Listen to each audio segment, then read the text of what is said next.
C'est du solide chaque semaine sur Boursorama, l'émission patrimoniale dédiée à la pierre papier. Aujourd'hui, on va faire un petit bilan à mi-année, comment se sont comportés les CPI à mi-parcours de cette année 2021. Bonjour Jean-Marc. Bonjour David.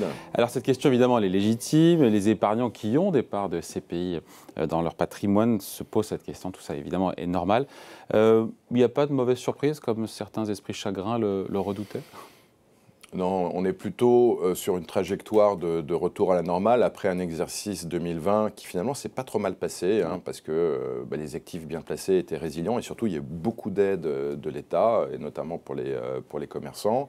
Et on voit bien la faveur de la sortie de la crise sanitaire à ce jour. On ne sait pas non plus de quoi demain sera fait, même si aujourd'hui on est quand même majoritairement vaccinés, c'est une grosse différence. Donc 2021, c'est quelque part un exercice de transition, de convergence vers, je dirais, la normalité qu'on a pu connaître avant le Covid. Je pense que le témoignage le plus flagrant, c'est ce qu'on peut voir tous les jours au niveau des commerces, au niveau des restaurants. Le tourisme commence aussi à redémarrer. Et les entreprises, elles aussi, le moral des chefs d'entreprise n'a jamais été aussi élevé. Les entreprises investissent. C'est le point le plus important en matière de macroéconomie, c'est quand les entreprises investissent. C'est là où elles créent des emplois, où elles préparent l'avenir, etc. Et donc les loyers, pardon d'être prosaïque, mais malgré les fermetures des magasins lors du 3e confinement, les loyers, ça rentre bien? Pas de problème? Les loyers, ça rentre très bien. Un petit clin d'œil, ça rentre même mieux qu'en 2019, donc période où il n'y avait pas de Covid, puisque pendant l'année 2020, on a développé un certain savoir-faire pour en faire rentrer plus vite les loyers. Donc on est toujours sur cette dynamique d'un service de quittancement de loyer très actif. Et donc avec des taux d'occupation aussi qui, pour le coup, qui se tiennent bien? Alors, les taux d'occupation se tiennent bien, notamment pour les commerces. C'est une classe d'actifs dans laquelle on a toujours cru, quand bien même au cœur de la crise. Moi, je pensais aux bureaux, moi. Alors, les bureaux, je pense qu'il va y avoir un petit exercice de transition, surtout pour les grandes surfaces de bureaux que nous, en tout cas, on possède assez moins. Parce que, en étant un peu cynique, avoir une pandémie mondiale, c'est aussi pour certains groupes qui ne sont pas forcément en bonne santé, un prétexte qu'on peut utiliser pour faire des économies, et notamment des économies immobilières. Donc on constate une légère baisse du taux d'occupation des bureaux. Alors sachant que nous, on est en moyenne à peu près à 93% de taux d'occupation financier, donc ça ne concerne finalement qu'un petit pourcent de taux d'occupation financier. Et pour moi, c'est quelque chose qui est transitoire. C'est cet exercice 2021 qui sera transitoire, puisque derrière, on sent qu'il y a quand même une reprise économique qui est très vive. Et évidemment, qui dit reprise économique dit besoin de surface de bureaux. Ouais. Les épargnants qui nous regardent, pardon, je reviens à des trucs très terre à terre, mais qui attendent, c'est de savoir le rendement. On a eu quoi en moyenne 2020? On a eu 4 et quelques. Non, et là, je me projette sur 2021.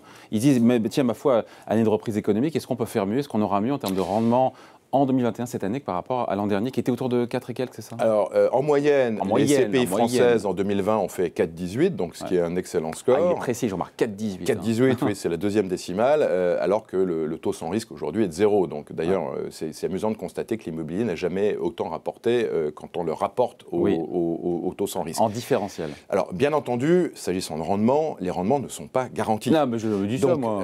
Donc, s'agissant de 2021, qui, en matière de bureau, sera peut-être un exercice, je dirais, de retour progressif à la normale. Je pense que la profession et nous y compris, va se fixer comme objectif de conserver à peu près le même niveau de rendement, c'est-à-dire aux alentours de 4,18. Pour 2021, mais évidemment, ce n'est pas garanti. Alors, je précise quand même à ce stade de nos débats que si la profession en moyenne a fait 4,18, nous, on a fait un peu mieux quand même. Il faut toujours des bons élèves, il y a des mauvais élèves, des bons élèves. Entre 4,4, 4,8.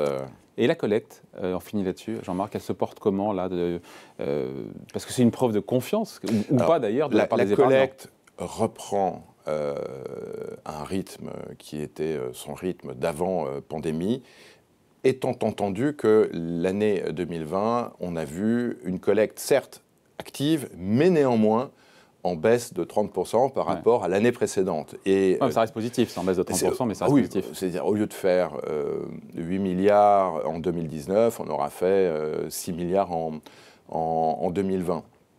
Donc il y a eu une collecte quand même relativement importante en 2020, ce qui témoigne de l'intérêt de la pierre papier pour les Français. y compris pendant cette période où on a pu se poser des questions sur les commerces. Bon, jusqu'ici, tout va bien. Encore une fois, il y avait des Cassandres qui prévoyaient un crash des CPI en 2020. Ils nous disent maintenant que c'est pour 2021. Pour l'instant, ils en sont pour leurs frais. Hein. C'est-à-dire que quand il y a des crises majeures, souvent, il y a des gens très intelligents qui parlent du monde de demain. Et plus on sort de la crise, mais c'est souvent le cas, on se rend compte que le monde de demain ressemble furieusement au monde d'hier. Et il y a des évolutions qui ont été accélérées, mais quand même, les fondamentaux restent... Il y a comme le télétravail aussi, qui est une vraie évolution et qui restera... Alors, le télétravail... On parle de 2 jours en moyenne, quand même, de 2 jours de télétravail par semaine en moyenne. Alors, on parle aujourd'hui de 2 jours de télétravail, mais on va voir ce qu'on dit à la rentrée, parce qu'on est toujours dans une sorte de... on est à chaud sur le télétravail. Je pense qu'aussi bien les salariés que les entreprises ont encore besoin de réfléchir. Je pense qu'il n'y aura pas de télétravail généralisé, sauf dans des industries qui vont mal, où là, on cherche à faire des économies. En revanche, le fait de faire le moins de télétravail possible sera un signe de bonne santé pour les entreprises qui ont envie de redémarrer fort dans cette période de reprise. Et je donne rendez-vous à tout le monde à la rentrée où je pense qu'il y aura un sens critique plus acéré sur le télétravail. S'il y a 1 ou 2 jours de télétravail par semaine, on a fait nos petits calculs, c'est des mathématiques, c'est des problèmes de robinet. On se rend compte que ça n'aura pas un impact aussi important que cela sur la demande locative. Et en plus, la crise sanitaire nous a appris à ne pas entasser les gens sur une surface et avoir plus de mètres carrés par personne. Donc je donne rendez-vous à tous les acteurs de l'immobilier. Jean-Marc donne rendez-vous. Absolument, si je peux me le permettre. Prenez note. Pour analyser un peu à froid, c'est-à-dire je pense à rentrer sur le véritable impact du télétravail. En tout cas, jusqu'ici tout va bien, ça ne préjuge pas de la fin de l'année, potentielle 4e vague, on verra bien. En tout cas, jusqu'ici tout va bien pour les CPI. C'était le petit bilan à mi-année au cours de cet été 2021. En espérant que ça continue, mais on est optimiste. Raisonnablement confiant, c'est la formule consacrée. Merci Jean-Marc. Merci David. Rendez-vous la semaine prochaine pour un nouveau numéro de C'est du solide ici sur Boursorama.